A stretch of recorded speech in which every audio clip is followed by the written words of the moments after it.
আসসালামু আলাইকুম বন্ধুরা, কেমন আছো সবাই? আশা করি সবাই ভালো আছো। আমি আনাস খন্দকার বরাবরের মতো এবার নতুন একটা ভিডিও নিয়ে চলে এসেছি।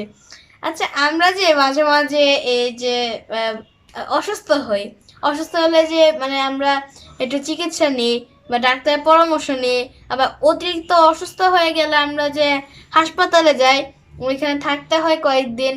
আবার এই যে যারা এখন মেডিকেল ডাক্তাররা আছে, তারা যে এখন মেডিকেল কলেজে পড়ছে, এই মেডিকেল কলেজ এবং হাসপাতাল কিভাবে আবিষ্কার হয়েছে এবং কবে হয়েছিল সেটা আজকে আমরা জানবো। হাসপাতাল ও মেডিকেল কলেজ। আব্বাসীয় গভর্নর আহমদ ইবনে তুলুন 1872 সালে মিশরের কায়রোতে নির্মাণ করেন ইবনে তুলুন হাসপাতাল। এখন আছে সে হাসপাতালটি। তিউনিসিয়ার শাহজাদা জিয়াদাতুল্লাহ 830 সালে নির্মাণ করেন কাওরাওয়ান হাসপাতাল। 1982 সালে বাগদাদে নির্মাণ করা হয় আল বাগদাদি হাসপাতাল। মিশরের সুলতান আল মানসুর কালাউন 1280 সালে নির্মাণ করেন আল মানসুরি হাসপাতাল।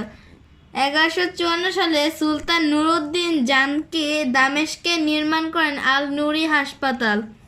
মুসলমানদের প্রতিষ্ঠিত প্রতিটি হাসপাতালে বিনামূল্যে রোগীদের সেবা দেওয়া হতো এবং খাবার এবং ওষুধ প্রদান করা হতো। এই যে এটা হচ্ছে 1280 সালে নির্মাণ করা মিশরের আল মানসুরি হাসপাতাল।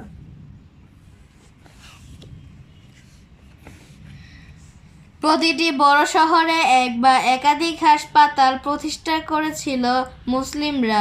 বেশিরভাগ হাসপাতালই ছিল সরকারি। খলিফা ও সুলতানগণ এসব হাসপাতালের সব খরচ বহন করতে। বেশ কিছু বড় হাসপাতালে ছিল মেডিকেল কলেজ। এসব মেডিকেল কলেজে চিকিৎসা বিজ্ঞান শেখানো হতো। ওষুধ বিজ্ঞান, প্রাথমিক চিকিৎসা, সার্জারি ও ওষুধ তৈরি ও রোগ ভালো করার ওষুধ ব্যবহারের শিক্ষা দেওয়া হতো। এসব মেডিকেল কলেজ থেকে বিশ্ববিখ্যাত অনেক ডাক্তার তৈরি হতো এবং তাদের সেবায় ধন্য হয়েছে লাখো মানুষ। এই ছিল হচ্ছে হাসপাতাল এবং মেডিকেল কলেজ নিয়ে গল্প। তো তোমাদের যদি ভালো লেগে থাকে অবশ্যই কমেন্টে জানাবে, এবং আমি প্রতিদিন একটা নতুন নতুন ভিডিও নিয়ে চলে আসব।